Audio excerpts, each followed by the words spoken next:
Drone එකක් ගන්නද බලන් ඉන්නේ. එහෙනම් ඔයා ගන්න කලින් මේ වීඩියෝ එක අනිවාර්යයෙන්ම බලන්න ඕනේ. ඩ්‍රෝන් එකක් ගනිද්දි මුලින්ම ඔයා බලන්න ඕනේ ඔයා ඩ්‍රෝන් එක ෆ්ලයි කරන පර්පස් එක. සමහරවිට ප්‍රොෆෙෂනල් වැඩකට මේක පාවිච්චි කරනවා වෙන්න පුළුවන්. එහෙමත් නැත්නම් ඔයා මේක වගේ විනෝදාංශයකට නැත්නම් ට්‍රැවල් කරද්දි පාවිච්චි කරනවා වෙන්න පුළුවන්. ඒක ඉන්න මුලින්ම ඔයා බලන්න ඕනේ ඔයාගේ පර්පස් එක මොකක්ද කියලා. ඉතින් මාකට් එකේ ඩ්‍රෝන්ස් ගොඩාක් තියෙන හින්දා ඔයා ඩ්‍රෝන් එකක් ගනිද්දි ඔයා බලන්න ඕනේ කැමරා ක්වොලිටි එක කොහොමද කියලා. ඉතින් කැමරාවේ තියෙන මෙගාපික්සල් ගාන සෙන්සර් සයිස් එක ඒත් එක්කම වීඩියෝ රෙසලූෂන් එක HD ෆුල් HDද 4Kද කියලා ඔයාට ගැලපෙනම රෙසලූෂන් එක තියෙනවද කියලා බලන්න ඕනේ.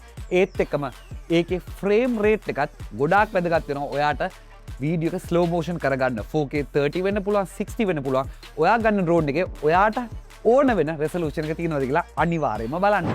ඉස්සර වගේ නෙවෙයි දැන් ඩ්‍රෝන් එක ෆ්ලයි කරන එක ගොඩාක් අමාරු නෑ.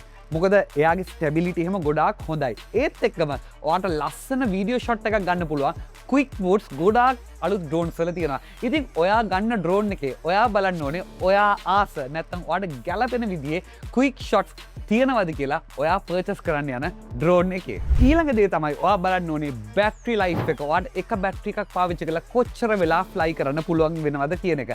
අනිත් එක තමයි ෆ්ලයි කරන්න පුළුවන් රේන්ජ් එකත් අනිවාර්යයෙන්ම වැදගත් වෙයි. ඉතින් ගොඩාක් වෙලාවට ඩ්‍රෝන්ස් වල පැකේජස් දෙකක් එනවා. එකක් තමයි ෆ්ලයිමෝ කොම්බෝ කියලා එකක් එනවා. ස්ටෑන්ඩඩ් කිට් එක එනවා.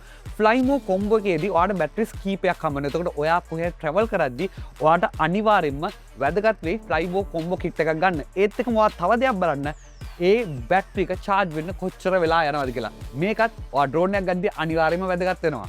ඔයගොල්ලන් දන්නවා ඩ්‍රෝන් එකක් ගනිද්දී අපි හැමතිස්සෙම කියනවා මෙන්න මේක අනිවාර්යයෙන්ම බලන්න. ඔයා කොහෙන් ගත්ත ඩ්‍රෝන් එක අනිවාර්යයෙන්ම ඔයා අහන්න ඕන දෙයක් තමයි TRCSL MOD සිවිල් ඒවියේෂන් කියන මේ ආයතන තුනේ අප්‍රූවල් එක තියෙනවද කියලා. ඉතින් ඩ්‍රෝන් එකක් ගනිද්දී ඔයා දන්නවා ඔයාට අවුරුද්දක වොරන්ටි එකක් හම්බ වෙනවා.